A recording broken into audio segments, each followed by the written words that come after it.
لا أقول. السلام عليكم ورحمة الله وبركاته. النهاردة معاكم في الفيديو المعتاد بتاعنا يوميا. خلينا نتكلم عن الراجل البخيل في المشاعر. مش بخيل ماديا، لا، بخيل في المشاعر، المهمل مراته زيادة عن اللزوم. الراجل مش بس بيت، مش بس أكل وشرب، ولو في هي فلوس. تعبانة يوديها للدكتور. لا، أيوة. لازم المشاعر، المودة والرحمة. بالظبط كده. ربنا قال خلقنا بينكم مودة ورحمة. ورحمة. فبلاش موضوع ان انت تتعامل مع الست في البيت اكنها آه، خدامة اللي هي تأكل وتشرب. هي الست ملزومة في الحاجات دي وربنا خلقها ليها على فكرة جزء من الحاجات دي. مم. هي مش ملزومة. يا أيوة. ستي خلينا نتكلم بقواعد القوانين اللي احنا عايشين بيها دلوقتي.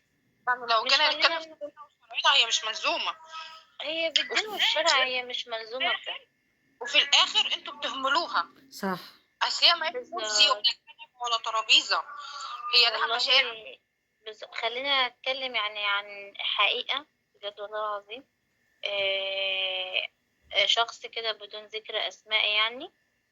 الشخصية دي كل اللي هي تعرفه عن جوزها إن هو يجي ساعتين مم. بعد العشاء، يعني بعد حوالي الساعة 11 12 كده. تمام.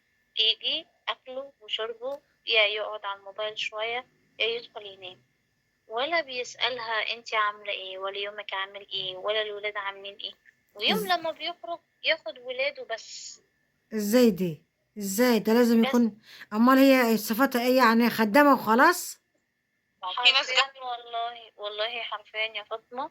كل الموضوع وكل ما تتكلم معاه وتتناقش معاه، طب مرة بالهدوء مرة مش عارفة، يقول لها لا، بقولك ايه، انت إزاي ده؟ ايامك لا قربت معايا. لا حق عليه، ولازم يعملها بما يرضي الله، وياخدها معاه زي ما هو بيخرج هو وولاده، ياخدها معاه ساخي، وتجيب لها بصي ليه ساخي على عاوزاه. ولاده، ساخي على ولاده فوق ما تتخيلي. وهي لا. بفلوس ومشاعر وكده. هي حرفيا إزاي؟ يمكن ليها أبسط حقوقها زي ما بيقولوا اللبس، سواء بيتي أو خروج، مرة واحدة في السنة. استر يا رب. معقولة؟ والله والله يا فاطمة، مع إنه مرتاح ماديا، مع أيوه. إن حرفيا ولاده بيلبسوا من أعلى الماركات. طب ما هو حرام عليه، ترى ده كده ربنا هيحاسب. ذنب مراته جدا. دي في تيجي رقبته. مثلا تتكلم، تيجي تتكلم معاه، ممكن مراته ما تطلعش من البيت بالتلات أربع شهور.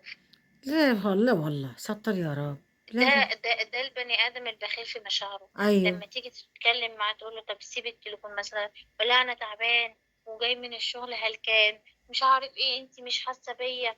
ولما تيجي يقول لها شوفي بيتك، شوفي دنيتك. لا والله. لدرجة إن هي من كتر ما إهماله ليها في المشاعر وإهماله ليها كماديا، يعني تقول له مرة طب ادخل عليها مثلا بكيس شيبسي، ببسكوتة، مش هفرح زي حاجة التاني. يقول لها هو أنت يجبر عيلة؟ بخاطرها، حاجة جبران خاطر. بالله. بالله. والله يقول لها أنت مش لو عيلة. والله أنا إخواتي لما بيجيبوا لي كراميلاية أنا بفرح بيها. أيوه. ما أنا بقول لك، طبعا. هي بتقول له اعمل كده. جدا، بس أيوه. كفاية إن الشخص ده فاكر الإنسان اللي معاه. ده دي جبران كفاية. خاطر. خالص. جبران خاطر بالدنيا. ولما تيجي تتكلم معاه او تتخانق معاه، يقول لها والله بكل جحود انا شفت ده قصاد عيني. مش قصاد عيني عشان ما ابقاش كذابه، انا سمعت بودني وكنت معاها على التليفون. والله والله والله شفته بيقول لها انت ايامك قريبه، قريبه قوي وهطلقك. حرام عليه، بكل ربنا هيحاسبه. جحود. ده ذنبها في رقبته. فدي لا. بكل جحود. بس خلينا ناخد فكرة كده صغيرة، هطرحها للناس والناس تجاوب عليها في الكومنتات، أيوه. واحنا بنفسنا هنرد عليكم في الكومنتات بدي. مم. الست دي ليها وقت ضعف، ولو دخل عليها شخص ما، مش هقول مبرر للخيانة طبعا، ان احنا عارفين ربنا يبعدنا يا رب عن الخيانة بأي طريقة. الحمد بس لله. خلينا نقول لو الست دي حد قرب منها واداها اهتمام واداها الكلام الحلو، هل يبقى ده من تقصير من جوزها وذنب، أيوه من زي ولا أيوه. صح. دي ضعف منها من دين، ولا أولا ايه؟ قولوا لنا في الكومنتات بالظبط. صح. اولا هو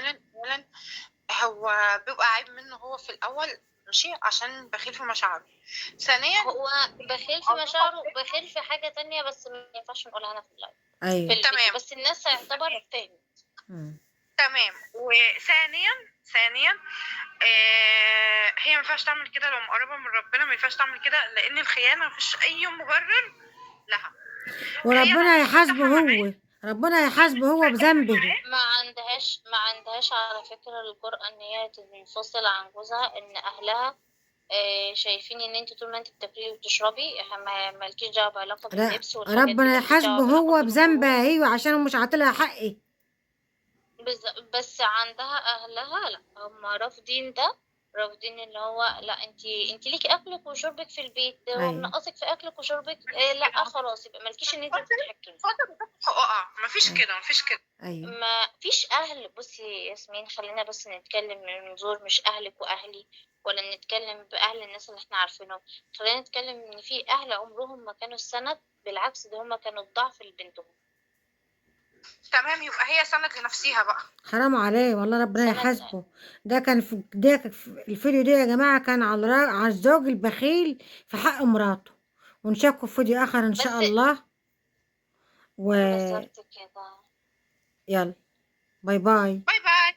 باي باي. باي.